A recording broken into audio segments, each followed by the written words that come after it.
আমাদের হাতেই লুকিয়ে আছে সফলতা বিফলতার তথ্য। এই নিয়ে আলোচনায় আমি অরূপ লোভী আপনাদের সঙ্গে। চ্যানেলটি যদি সাবস্ক্রাইব না করে থাকেন প্লিজ সাবস্ক্রাইব করে সঙ্গে থাকবেন। আমাদের হস্তকরতল বা পামিস্ট্রি সবথেকে জ্যোতিষশাস্ত্রের জনপ্রিয় একটি সাবজেক্ট, যা নিউমেরোলজি বা হরোস্কোপের থেকেও অনেক অংশে এগিয়ে। কারণ হরোস্কোপের বিচারে আমরা পাই সঠিক ডেট অফ বার্থ টাইম যদি না হয় সেক্ষেত্রে অনেকাংশেই ফল 19-20 হয়, কিন্তু হস্তকরতলের সে চান্স খুব কম। কেন না, আপনার এই হাত আপনারই, কিন্তু ডেট অফ বার্থ টাইমের একটু ভুল হলে ওই ছকটা আপনার নয়। এবারে আসি যে আমাদের হস্তকরতলে লুকিয়ে আছে আমাদের সফলতা আমাদের বিফলতার তথ্য, একদম সঠিক। এবারে একটা ছোট্ট শিশু, ছোট্ট বাচ্চা, তার হাতেও আছে, তার হাতে ভালো ভালো চিহ্ন যেগুলো আমরা সফলতার চিহ্ন বলি, তা যদি তার হাতে থাকে, তার এই তথ্য দেয় যে এর ভবিষ্যতে সফলতার তথ্য আছে, যা ক্রমশ বর্ধমান, ক্রমশ সাফল্য দিকে এগিয়ে যাবে, তারপরে আংশিক সাফল্য এবং সর্বশেষ পূর্ণ সাফল্য দেবে। তাহলে এইভাবে আমরা আমাদের তথ্যকে অনুভব করব। ক্রমশ যে ভালো রেখাগুলো যত প্রমিনেন্ট হতে থাকবে, সেই রেখা তত আমরা তার সাফল্যের কাছাকাছি যাচ্ছি এটা বুঝব। এবারে আমাদের হস্তকরতলে সফলতাও আছে, বিফলতাও লুকিয়ে আছে। এর তথ্য দেয় কি কি রেখা, কি কি চিহ্ন আমাদের সফলতার একটা নিদর্শন, সফলতার তথ্য হিসেবে ধরা হয়, এবং কোন কোন চিহ্ন বা রেখা যদি থাকে বা না থাকে তা বিফলতার চিহ্ন হিসেবে ধরা হয়।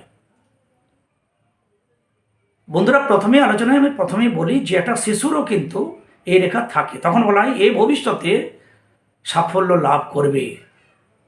আবার দেখুন, আমাদের জ্যোতিষশাস্ত্রে পুরনো যে সমস্ত জ্যোতিষশাস্ত্র তাতে আজও পাবেন এই চিহ্ন থাকলে আপনি শতপতি হবেন, এই চিহ্ন থাকলে আপনি সহস্রপতি হবেন, এই চিহ্ন থাকলে আপনি লক্ষপতি হবেন। এর মিনিংস বা মানেটা অনেকেই অনেক রকম করেন, কিছু ভুল ব্যাখ্যাও আছে, তা শ্রীমদ্ ভগবদ্ গীতারও আছে। একটু আলোচনা করি আমরা যাচ্ছি, যাতে আমাদের জ্ঞানের বর্ধন হয়। শতপতি হবেন মানে 100 টাকার মালিক অনেকেই বলে থাকেন, যে সহস্রপতি মানে আপনার 1000 টাকার মালিক হবেন, লক্ষপতি মানে আপনি লক্ষ টাকার মালিক হবেন। এই ধরনের কথা কেউ কেউ প্রচার করে গেছেন বা করেন আজও, একদম ভুল। শতপতি মানে 100 জন, 100 জনের মধ্যে পতি, অর্থাৎ একজন হবেন। অর্থাৎ আপনার যে স্থান আপনি শতপতি হবেন, অর্থাৎ আপনি যে স্থান লাভ করবেন এই চিহ্ন থাকলে তা 100 জন 99 জন পারে না। অর্থাৎ যে চিহ্ন থাকলে আপনি সহস্রপতি হবেন, 9999 জন ওই স্থান লাভ করতে পারে না যা আপনি পারবেন।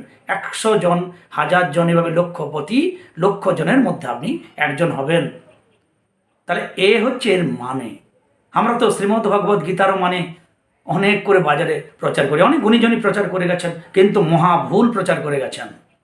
কর্ম নেবাধিকার আস্তে মা ফলেষু কদাচন, এর মানেটা অনেকেই করে গেছেন।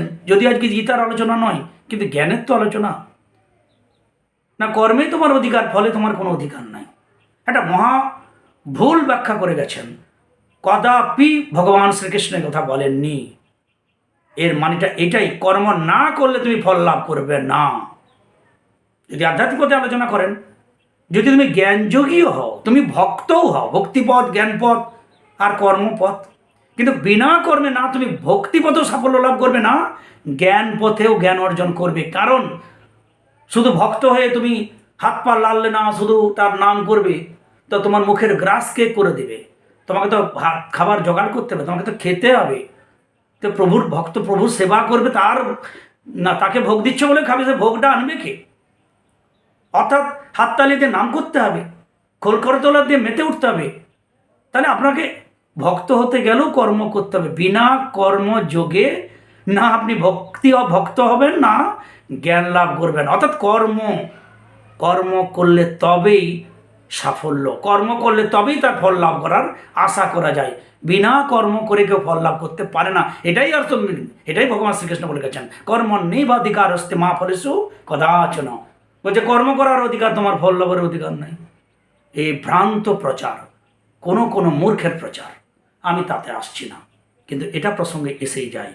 আমাদের হস্তকরতলে যে সমস্ত রেখাগুলো থাকলে আমাদের, আপনার ছেলের বা আপনার পরিবারের ছোট যারা, তাদের প্রবণতা যত বড় হবে তা ক্রম আগের দিকে এগিয়ে যাচ্ছে, এবং আংশিক সাফল্য, পূর্ণ সাফল্য। কি রেখা, আমি আংশিক সাফল্য কেন বললাম, পূর্ণ সাফল্য কেন বললাম, একদম পয়েন্ট আউট করে দিচ্ছি। অনেক বন্ধুর প্রশ্ন, আমাদের হস্তকরতলে এই অনামিকা নিচে যদি রবি রেখা থাকে, সানলাইন থাকে, এ প্রথম ইন্ডিকেট করে আপনি ভবিষ্যতে সাফল্য লাভ করবেন। একটা পয়েন্ট আলোচনা করছি। তাহলে রবি রেখা থাকাটা সাফল্য লাভের তথ্য দেয়। যদি এই স্থানে রবি রেখা, এই যে হৃদয় রেখা দেখতে পাচ্ছেন, এই পর্যন্ত হয়, তাহলে বুঝতে হচ্ছে 35-40 নাগাদ আপনি সাফল্য পাবেন। যদি আরও নিচে নেমে আসে, তাহলে 25 থেকে 30-32-এর মধ্যে আপনি সাফল্য লাভ করবেন। তাহলে এই রবি রেখা যদি কারো প্রমিনেন্ট সুন্দর হয়, তাতে যদি কোনো তিল কালো দাগ না থাকে, রবিস্থান সুন্দর হয়, আপনার সাফল্য নিয়ে কোনো সন্দেহ নেই। কিন্তু অনেক প্রশ্ন বন্ধুর, আমার তো রবি রেখা ভালো, বৃহস্পতি ভালো, আমার কি সাফল্য হলো? আমি তো সামান্য পান দোকান বা চা দোকান করে আছি দাদা। তাদের প্রশ্নের উত্তরে বলি আমি, আপনি সৎ পথে আছেন, আপনার বৃহস্পতি ভালো, রবি ভালো, রবি রেখা আছে, ডেফিনেটলি আপনি অসৎ পথে যেতে পারবেন না। তাহলে সৎ পথে আছেন, ছেলে মেয়ে বড় হচ্ছে, তারাকে মানুষ করবেন, মেয়ের বিয়ে দিতে হবে। তাহলে আপনি সৎ পথে কী করবো ভাবতে ভাবতে আপনি ভাবলেন যে একটা পান গুমটি অন্তত করি কেন, যেটা 2-1 হাজার টাকায় হয়তো করা যায়। গুমটি নাই হোক, একটু বাঁশ টাঁশ বিছিয়ে মাচা করেও তো করা যায়। এভাবে আপনি শুরু করলেন পান গুমটি। কেউ করেছিল, মেদিনীপুরের বরেন্দা করেছিল, মেদিনীপুরের শম্ভুদা করেছিল। যারা মেদিনীপুর শহরের অধিবাসী, যারা মেদিনীপুর শহরে আসবেন, একটু বরেন্দা শম্ভুদার চা দোকানের কথা বলবেন। একটা কানা খোড়া ছোট্ট বাচ্চা থেকে সবাই আপনাকে বলে দেবে। আজকের জনপ্রিয় মানুষ, যিনি ছোট্ট এতটুকু 1,000 টাকার দোকান করেছিলেন। সৎ পথে থাকবো, আমার ছেলে মেয়েকে মানুষ করব, হাতে রবি রেখা, হাতে বৃহস্পতি সুন্দর, আপনি তো অসৎ হতেই পারবেন না। তাহলে আপনি সৎ পথে ছেলে মেয়েকে সৎ শিক্ষা দিচ্ছেন, ছেলে মেয়ে শিক্ষিত হলো, মেয়ের বিয়ে দিলেন, বিরাট কিছু আহামরি জামাই হলো না। আপনার ছেলে শিক্ষিত হলো, কিন্তু অর্থনীতির অভাবে চাকরি পেল না, বাবার ব্যবসায় নিযুক্ত হলো। একটা বুকে যন্ত্রণা শম্ভুদা বরেন্দার যে আমার ছেলেটা তো সরকারি চাকরি হলো না, অনেক পড়াশোনা করলো। আপনি সৎ পথে থাকতে থাকলে আমার ছেলে ওই দোকান থেকে গ্রোথ হতে হতে বিরাট একটা ব্যবসায় পরিণত হলো। যা সরকারি চাকরি করে একজন পায়, তার থেকে বেশি পেতে লাগলো। এটা একটা প্রথম সাফল্য। এবং আপনি যাকে দেখে দুঃখ প্রকাশ করলেন যে আপনার পাশের বাড়ি কি যে করে, শুধু ফ্ল্যাটের পর ফ্ল্যাট, 1 তলা 2 তলা 3 তলা, আজ এসি গাড়ি, কালকে সে গাড়ি বিক্রি, নতুন আরও একটা গাড়ি। আরে ভাই, বাড়ি আর গাড়ি কি করে রে বাবা, কেউ জানার উপায় নেই। সাফল্য বিরাট একটা হলো। হঠাৎ আপনি যদি দেখেন যে ওই যে 2 তলা 3 তলা ফ্ল্যাটের পর ফ্ল্যাট, এসির পর এসি, তার সামনে হঠাৎ 1-2টা গাড়ি এলো, ইডি বা পুলিশের গাড়ি, এই ধরনের গাড়ি, তাকে অ্যারেস্ট করে নিয়ে গেল। আচ্ছা বলুন তো, এই যে এত সাফল্য, 2 তলা 3 তলা বাড়ি, এত এসি, এত গাড়ি, তাকে যখন ইডি, সিআইডি, সিবিআই ধরে নিয়ে জেল হাজত হয়ে গেল, তার 10 বছর 12 বছরের জেল হয়ে গেল, তার ছেলে মেয়ের সম্মান, তার সম্মান কোথায় গেল?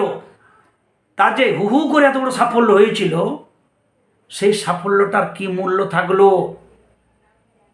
অর্থাৎ এহেন মানুষের হাতে দেখা যায় রবি রেখা যদিও হালকা আছে, তো তার উপরে হয়তো একটা তেল দাগ আছে, কাটাকুটি হাত, শনিস্থান বৃহস্পতি তার নিচস্থ, অথচ সৎ পথের কথা ভাবনা নেই। অসৎ পথে উন্নতি করতে গিয়ে বিরাট উন্নতি করেও ওই 1 কড়াই মাংসতে 2 ফোঁটা প্যারাসিন তেল পড়ে গেলে যেমনটা হয় সেরকম হলো। আপনি পূর্ণ সাফল্য পেলেন না ওই অনুতনুবাবু, যাদের ফ্ল্যাটের পর ফ্ল্যাট, বাড়ির পর বাড়ি, গাড়ির পর গাড়ি, হঠাৎ তারপরে সিআইডি তাকে অ্যারেস্ট করলো, কি পুলিশ হেফাজতে হয়ে গেল, জেল হলো, জরিমানা হলো, তিনি ওই জন্য কারো দিকে দেখার দরকার নেই। জ্যোতিষশাস্ত্র কথা আমি মিথ্যা নয়। আপনার হাতে রবি রেখা আছে, আপনার বৃহস্পতি সুন্দর, আপনার হাত খুব সুন্দর, আপনার বাবা আপনাকে ব্যবসা বা কোনো কিছু করার জন্য 10টা টাকাও দেননি, ভাই আপনি এক্ষুনি 1 কোটি টাকা তো বিজনেস করতে পারবেন না। তাহলে আপনার সৎ পথে থেকে আপনি আপনার ভাবনা নিয়ে আপনি হাঁটতে থাকুন। লাস্টে দেখবেন যে আপনার সাফল্য সত্যি চোখে দেখার মতো। আপনার স্যাটিসফ্যাকশন, বুকের আনন্দ, হৃদয়ের আনন্দ 5 জনের কাছে অনুপ্রেরণার হবে, উদাহরণ হিসাবে হবে। যা মন্ত্রিমশরের বরেন্দার, শম্ভুদার, সামান্য চা দোকানি থেকে আজকে তাদের প্রতিষ্ঠা, আমি আমার নিজে দেখেছি, তাদের সঙ্গে আলোচনা করেছি, একটা উদাহরণ দিলাম। তাহলে রবি রেখা সাফল্যের রেখা, বৃহস্পতি শনি হাতে সমস্ত গ্রহস্থান খুব ভালো, কোনো কাটাকুটি তিল চোখ দাগ নেই, তাহলে আপনার সাফল্য কেউ আটকাতে পারবে না। ছোটবেলায় যদি রবি রেখা থাকে তাহলে তা প্রবণতা, বড় হচ্ছেন আপনার আংশিক সাফল্য। যে বয়সে রবি রেখার সৃষ্টি, ভাগ্যরেখা প্রমিনেন্ট, ভাগ্যরেখা রবি রেখা থাকা মানে আপনার পূর্ণ সাফল্য লাভ হবে। তা সে আধ্যাত্মিক পথে হোক, কর্মপথে হোক, ব্যবসার পথে হোক, যে পথে আপনি চাইছেন সে পথে সাফল্য লাভ হবে। বিফলতা, আপনার রবি রেখা আছে তাতে কুচকুচে কালো বড় তেল দাগ, ভাগ্যরেখা কাটা কাটা কাটা কাটা। এহেন একটা উদাহরণ দিয়ে বলি, এই ব্যক্তিদের কি হতে পারে। আপনি বিরাট বড়, বিরাট নামি গুণী, একটা বলে, ওয়ানডে ক্রিকেটের মতো একটা বলে একটা ভুলে আপনি বোল্ড আউট হবেন, আপনি বিরাট যশস্বী হবেন, কিন্তু একটা ভুলের এমন ভুল করবেন যে তাতেই আপনার জুতার মালা, তাতেই কুশপুত্তে লেখা দাহ, তাতেই আপনাকে সিবিআই সিআইডির হেফাজত হতে পারে। এতদিনের যে আপনি এত কিছু করেছেন তার যে সম্মান যশ ধুলাই মিশে যাবে একটা ভুলে। হেন রবি রেখার উপরে কালো কুচকুচে তিল দাগ থাকলে আমি অন্তত হতে দেখেছি। তাহলে এটা সফলতার সঙ্গে বিফলতা। তার থেকে হাতে রবি রেখা না থাকা ভালো, হাতে কোনো রেখা না থাকা ভালো, তবু আপনি দিন আনবেন, দিন খাবেন, নিজ প্রচেষ্টায় আপনি সাফল্য লাভ করবেন। কিন্তু হাতে ভালো দাগ, ভালো রবি রেখার উপরে যদি তিল দাগ থাকে, চন্দ্রে এই যে স্থান, এখানে তিল দাগ, রবি রেখে তিল দাগ, নিশ্চিত অসম্মানিত হবেন, কলঙ্কের ভাগিদারি হবেন। আজ পর্যন্ত আমি কখনো কাউকে না হয়েছে দেখিনি। যদি কারো হাতে রাখবেন না, আমি লাস্টে এটার প্রতিবিধান বলবো। তাহলে হাতে রবি রেখা, ভালো ভাগ্য রেখা, গ্রহ মাউন্ট খুব সুন্দর, এ থাকলে আপনি শতপতি সহস্রপতি হবেন। এবারে লক্ষপতি কোটিপতি না, যাদের হাতে ভাগ্য রেখা সুন্দর, রবি রেখা সুন্দর, সমস্ত গ্রহের স্থান খুব সুন্দর সুডল, এবং যদি থাকে সামুদ্রিক চিহ্নের 2টি বা তার বেশি। কি সামুদ্রিক চিহ্ন? না শঙ্খ চক্র গদা পদ্ম এসবের মধ্যে কিছু, মৎস্যপুচ্ছ ধনুর্বাণ, ফুল, পাদুকা, পতাকা, হাতি ঘোড়া রথ ইত্যাদি যে সমস্ত চিহ্ন, আরও অনেক চিহ্ন আছে। এই যে চিহ্নর মধ্যে যদি কারো হাতে 2টি চিহ্ন থাকে বা তার বেশি থাকে, তিনি লক্ষপতি বা কোটিপতি হবেন। এই হস্তকরতলের সঙ্গে যদি এখানে আড়াআড়ি একটা রেখা থেকে পূর্ণ, যাকে বলা হয় শুক্রবন্ধনী ভেনাস বন্ড, তিনি শুধু লক্ষপতি কোটিপতি হবেন না, তাকে ভালোবাসবেন সবাই সারা জীবন। সে ভালোবাসা মৃত্যুর পরেও থাকবে তার যশ প্রতিষ্ঠার সম্মান রবীন্দ্রনাথ ঠাকুর হাতে ছিল। তাহলে হেন হস্তকরতল থেকে যদি রবি রেখা, ভাগ্যরেখা, পূর্ণ সুন্দর রেখা থাকে, তাহলে আপনি সৎ পথে আপনার পজিশন, আপনার অবস্থা অনুযায়ী আপনি সাফল্য লাভ করবেন। পান দোকানি আর চা দোকানি হয়ে দুঃখ প্রকাশ করবেন না। আপনার ছেলে মেয়ে, এবং আপনি দেখবেন শেষ জীবনে আপনি দেখবেন যে হ্যাঁ, আমি আমার সাফল্য পেলাম, আমার ছেলে মেয়ে অবশ্যই ভালো আছে, সম্মানের সঙ্গে আছে। পাশের বাড়ি হু হু করে অসৎ পথে বিরাট সাফল্য দেখাতে গিয়ে সেই সাফল্যর পিছনে অসাফল্য, তার বিফলতা এমন হলো, তার নামে জুতোর মালা কুশপুত্ত লেখা হতে লাগলো। কে সাফল্য পেল? আপনি না উনি? সুতরাং এখনের বিচার নয়, আমাদের হোল লাইফের বিচার, শেষ জীবনে যা শেষ বলো তার সব ভালো। সুতরাং যাদের হাত ভালো, যাদের রবি রেখা ভাগ্য রেখা আছে, গ্রহের মাউন্ট খুব ভালো, বাবা আপনাকে একটা টাকাও দিতে পারেনি, আপনাকে সাহায্য করতে পারেনি আপনার ব্যবসা বাণিজ্য চাকরি বাকরি কর্মের জন্য, হয়তো পড়িয়েছেন, একটু বিদ্যা দিয়েছেন, এটাকেই মেন মূলধন করবেন, সেই অনুযায়ী হাঁটবেন আপনার সামর্থ্য অনুযায়ী। কখনো অসৎ পথ ভাববেন না। অসৎ পথে গিয়ে, চিটিংবাজির পথে গিয়ে আমাকে বিরাট তাড়াতাড়ি সাফল্য হতে হবে, ঠিক এক কড়াই মাংসতে 2 ফোঁটা কেরোসিনের মতো হয়ে যেতে পারে। শেষ জীবনে জেলে ভাববেন বসে বসে যে এর থেকে আমার পান গুমটি, চায়ের দোকানটা ভালো ছিল নাকি। অন্তত সংসারে আমার ছেলে মেয়ে সবার সঙ্গে একটু কর্ম করে, সংসারের কাজ করে, লাতিপুতির সঙ্গে একটু খেলাধুলা করে, দিনান্তে গোবিন্দরকে একটু স্মরণ করে তো যেতে পারতাম। ভাই, এই সফলতা আর বিফলতা আমাদের হস্তকর অবশ্যই থাকে। হাতে তিল দাগ, কোথাও 2-1টা তিল দাগ যাদের আছে, রবি রেখা নেই, এই গ্রহ বৃহস্পতি স্থান, শনি স্থান সারা জীবন বসে আছে, আগের জন্মে বা এই জন্মের পর্যন্ত কিছু শুভ ভালো সৎকর্ম আপনি করেননি, পাপাচারী ছিলেন, অনাচারী ছিলেন, কারো সম্মান প্রদান করেননি, কাউকে সম্মান দেননি, পিতা মাতা মানুষজনকে, তারই নির্দেশ করছে জ্যোতিষশাস্ত্র যদি সত্য হয়। তাই আপনার সাফল্য সৎ পথে হওয়া মুশকিল। দ্রুত সাফল্য করতে গিয়ে এই অসৎ পথ, যেটুকু ঘরের টাকা আছে চাকরি তাড়াতাড়ি করবো, অসৎ পথে গিয়ে কাউকে দিয়ে আপনি আবার সেই টাকাটাও ডুম হয়ে যেতে পারে, গলায় দড়ি নিচ্ছে অনেকে এই অসহায় অবস্থায় এসে। সাবধান, সৎ পথে ধীরে ধীরে হাঁটুন। মনে রাখবেন, আমরা ঈশপের গল্প থেকে পাই, আমার বন্ধুদের, আমার ছোট্টদের উপদেশ হিসেবে, যে ঈশপ একজন সাধারণ কৃতদাস ছিলেন। জেলবন্দি অবস্থায় তিনি যে সমস্ত উপদেশ দিয়ে গেছেন, যা আমরা কথায় কথায় বলি, অনেকেই জানেন যে ঈশপের উপদেশ, একজন কৃতদাস, একজন জেলবন্দি মানুষ যে সমস্ত উপদেশ দিয়ে গেছেন। কাক, একটা ছোট্ট মাটির পাত্রে জল ছিল কম, কাক জল খেতে পারেনি, একটা কাঁকড় নিয়ে এসে জলে ফেলতে লাগলো, জল উঠে গেল, জল খেলো।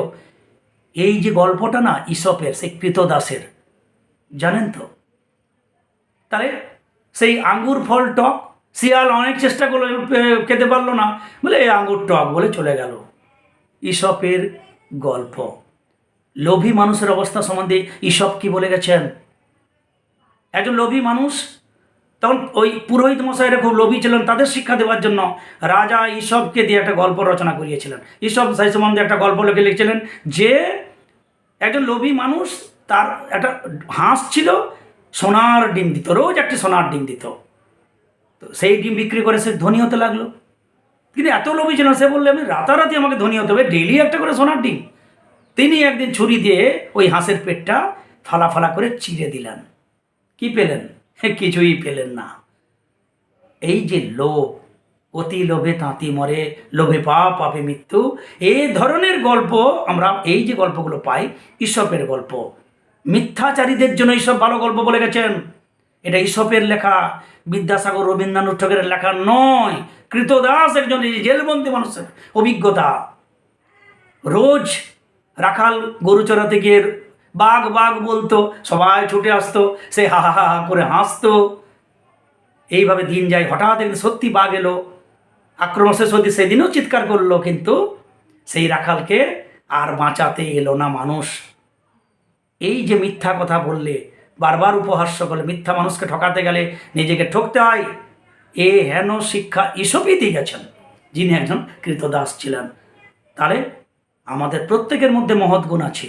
যেহেতু আমরা মানুষ, সৎ পথে সৎ আচরণ করব, সৎভাবে চলব, আর সৎ উপদেশ দেব।